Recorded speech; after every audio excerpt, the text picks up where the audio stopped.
Je me suis dit, puisque j'ai le moyen d'écrire, pourquoi ne le ferais-je pas? Mais quoi écrire?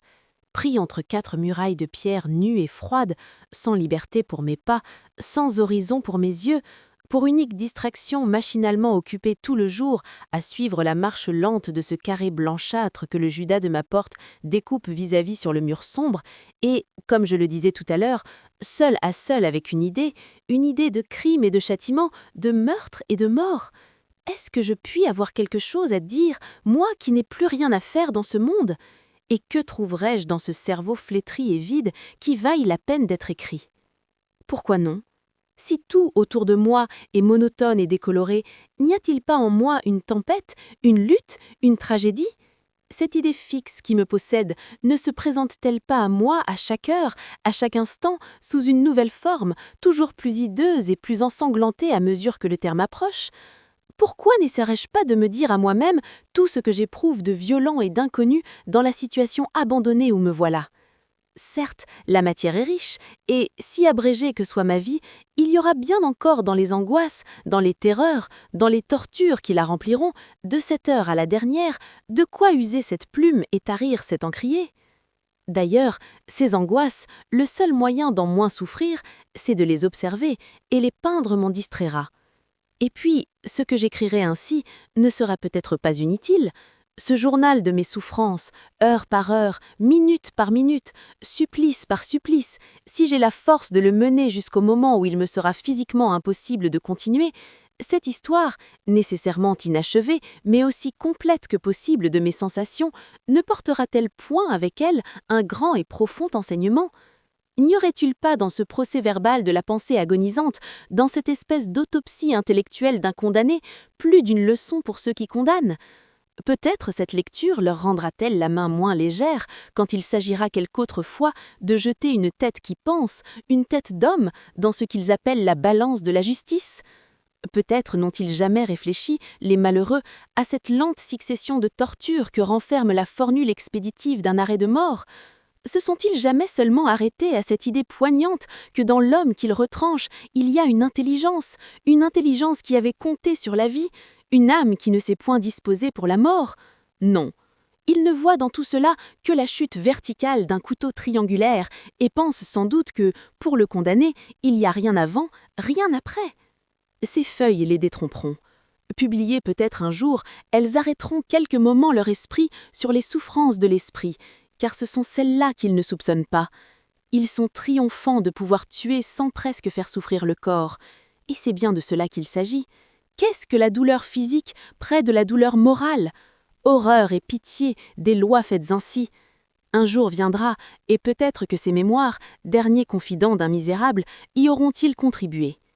À moins que, après ma mort, le vent ne joue dans le préau avec ses morceaux de papier souillés de boue, ou qu'il n'aille pourrir à la pluie, collé en étoile à la vitre cassée d'un guichetier. Que ce que j'écris ici puisse être un jour utile à d'autres, que cela arrête le juge prêt à juger, que cela sauve des malheureux, innocents ou coupables, de l'agonie à laquelle je suis condamné. Pourquoi? À quoi bon? Qu'importe. Quand ma tête aura été coupée, qu'est-ce que cela me fait qu'on en coupe d'autres? Est-ce que vraiment j'ai pu penser ces folies? Jeter bas l'échafaud après que j'y aurai monté? Je vous demande un peu ce qui m'en reviendra. Quoi? Le soleil, le printemps, les champs pleins de fleurs, les oiseaux qui s'éveillent le matin, les nuages, les arbres, la nature, la liberté, la vie. Tout cela n'est plus à moi?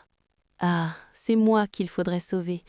Est-il bien vrai que cela ne se peut, qu'il faudra mourir demain, aujourd'hui peut-être, que cela est ainsi? Oh Dieu! L'horrible idée à se briser la tête au mur de son cachot. Comptons ce qui me reste.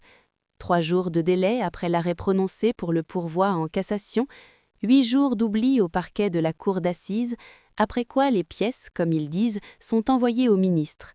15 jours d'attente chez le ministre qui ne sait seulement pas qu'elles existent et qui, cependant, est supposé les transmettre, après examen, à la cour de cassation. Là, classement, numérotage, enregistrement, car la guillotine est encombrée et chacun ne doit passer qu'à son tour. 15 jours pour veiller à ce qu'il ne vous soit pas fait de passe-droit. Enfin, la cour s'assemble, d'ordinaire un jeudi, rejette 20 pourvois en masse et renvoie le tout au ministre, qui renvoie au procureur général, qui renvoie au bourreau. 3 jours.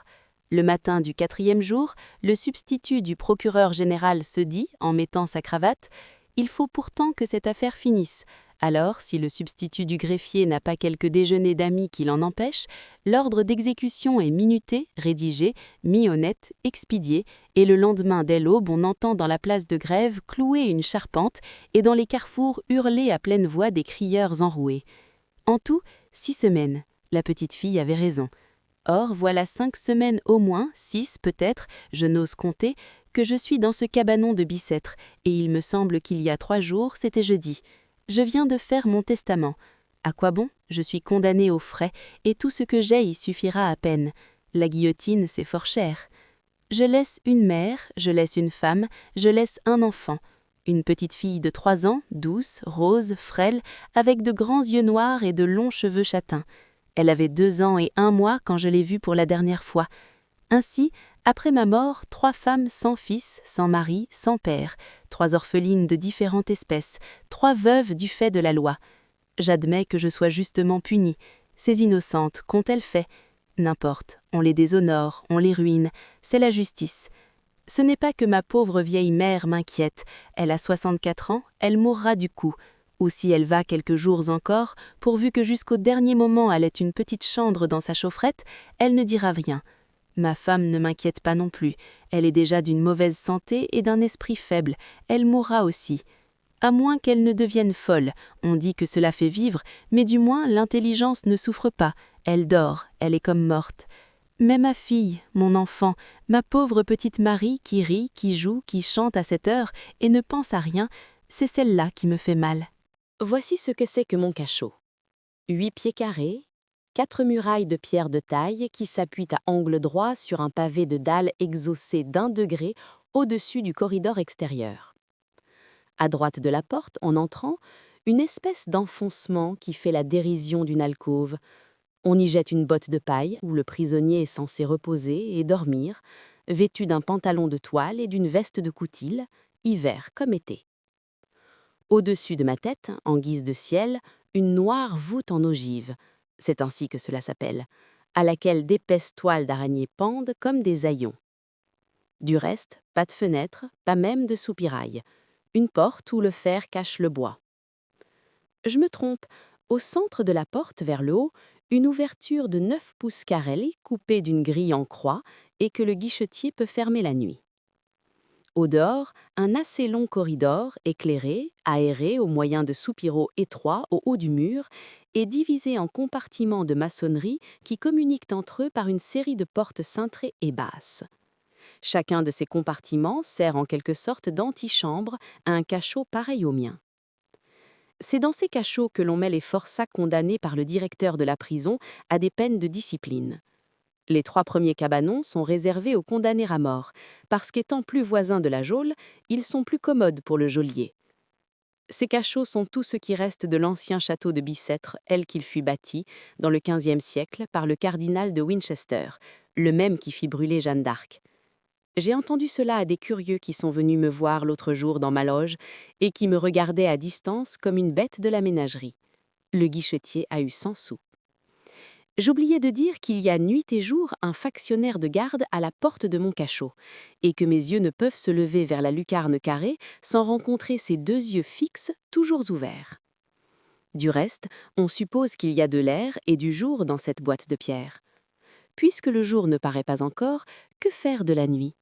Il m'est venu une idée. Je me suis levée et j'ai promené ma lampe sur les 4 murs de ma cellule. Ils sont couverts d'écritures, de dessins, de figures bizarres, de noms qui se mêlent et s'effacent les uns les autres. Il semble que chaque condamné ait voulu laisser trace, ici du moins. C'est du crayon, de la craie, du charbon, des lettres noires, blanches, grises, souvent de profondes entailles dans la pierre. Ça et là, des caractères rouillés qu'on dirait écrits avec du sang.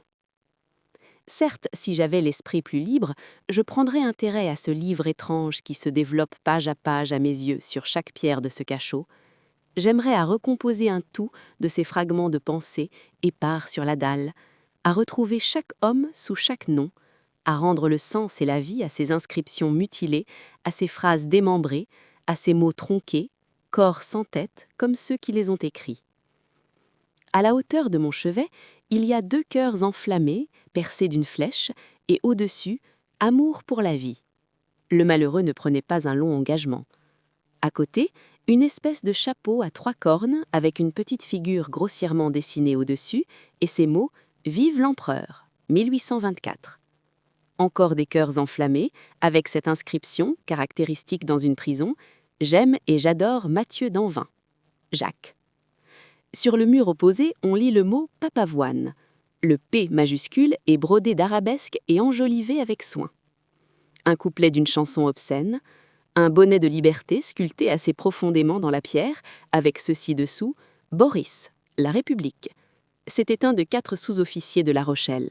Pauvre jeune homme, que leurs prétendues nécessités politiques sont hideeuses. Pour une idée, pour une rêverie, pour une abstraction, cette horrible réalité qu'appelle la guillotine.